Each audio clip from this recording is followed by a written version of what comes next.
রাষ্ট্র কাঠামো মেরামতের ৩১ দফা বাস্তবায়নের লক্ষ্যে রবিবার বিকেলে চৌমুহনী ৭ নং ওয়ার্ডে উঠোন বৈঠক অনুষ্ঠিত হয়েছে।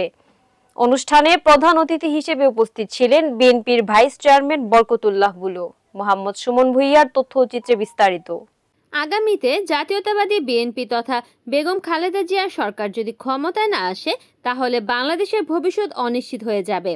রাষ্ট্র কাঠামো মেরামতের ৩১ দফা বাস্তবায়নের লক্ষ্যে রবিবার বিকেলে চৌমুহনী ৭ নং ওয়ার্ডে পৌর বিএনপির আহ্বায়ক জহির উদ্দিন হারুনের সভাপতিত্বে ৭ নং ওয়ার্ড বিএনপির আহ্বায়ক মোহাম্মদ মোস্তফা ও উপজেলা যুবদলের আহ্বায়ক রুস্তম আলীর যৌথ সঞ্চালনায় উঠান বৈঠকে প্রধান অতিথির বক্তব্যে বিএনপির ভাইস চেয়ারম্যান বরকতুল্লাহ বুলু এসব কথা বলেন।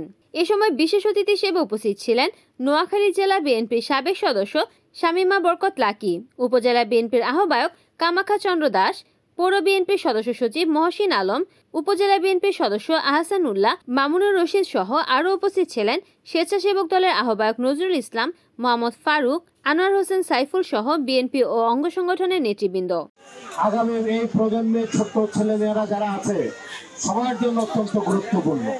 একটি সৎ জাতীয়তাবাদী সরকার যদি না আসে, বেগম খালেদা জিয়ার সরকার যদি বাংলাদেশে গঠিত না হয়, তাহলে বাংলাদেশে ভাগ্য অনিশ্চিত হবে।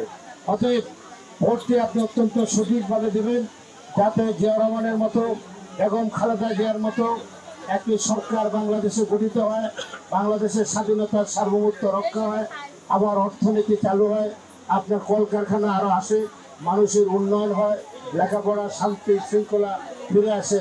এখন আপনাদের গত 1 বছরে 24 লক্ষ শ্রমিক মা বোনেরা চাকরিচ্যুত হয়েছেন। দেশে কোনো বিনিয়োগ নাই, দ্রব্যমূল্যের দাম ঊর্ধ্বগতি। শেখ হাসিনা 30 লক্ষ কোটি টাকা এই দেশ থেকে চুরি করে বিদেশে নিয়ে গেছে। রিপোর্ট করেছেন নোয়াখালী প্রতিনিধি মোহাম্মদ সুমন ভুঁইয়া, NN টিভি।